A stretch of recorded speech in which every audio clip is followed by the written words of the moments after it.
when you were in the supporting function, especially around Okinawa, your air wing was doing an awful lot of engagements with the enemy. The fact that you were able to throw up a screen at nighttime was incredible at the time for operations. Was the cadence of that effort, was that something that the crew relished to be in that environment? Was that something that you sort of looked forward to? You got to realize we were well offshore. The carriers didn't get in very close to Okinawa. Our planes would take off and fly 50 or 60 miles and do their job and come back at nighttime. Our main job was to be there in case there were Japanese planes that came out during the night. And there were some snoopers that came out to look and see if they could spot the fleet.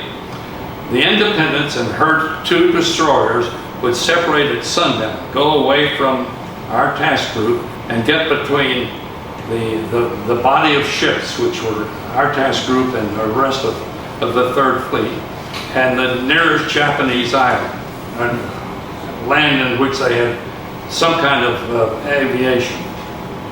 And we'd stay there all night. We had to be out in the open because we had to change directions to launch and recover aircraft. And so all night long we were there with the 2 destroyers chasing around, and we would launch planes every 2 to 3 hours and recover the old nightcap and put up more. But that was the normal operation, and that's what we saw most of. Most of our crew, which wasn't a lot, slept during the daytime, and we're all awake at night. We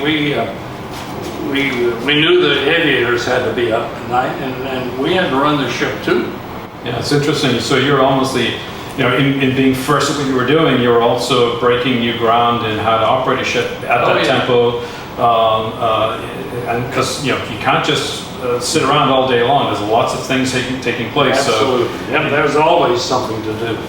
So when you were engaged, as you're getting closer and closer to the Japanese mainland, what does the crew hear back? Were you hearing anything about what was going on around, or what was the sense of information?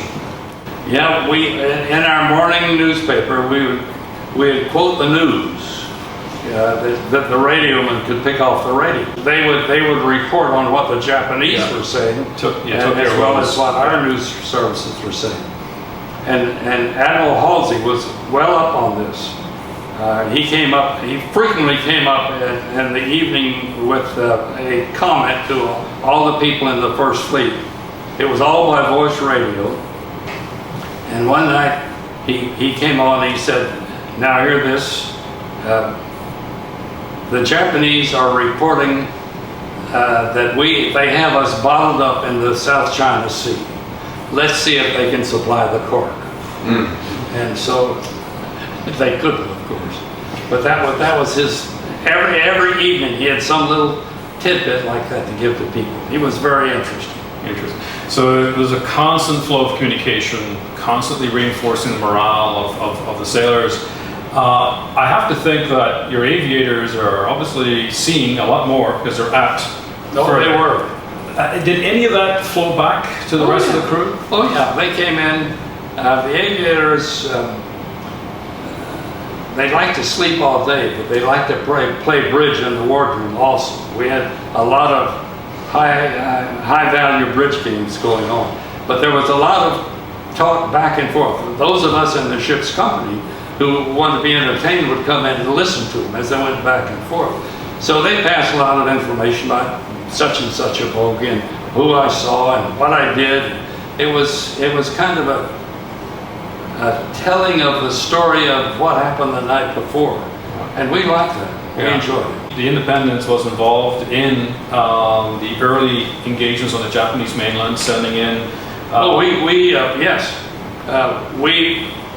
We weren't engaged in it, but we were back and forth along the home islands, and our planes would be flying nighttime, so they were making sure to spot anyone coming out from the home island. So yes, we were there close, and this was in the later stages of the war, the very final weeks,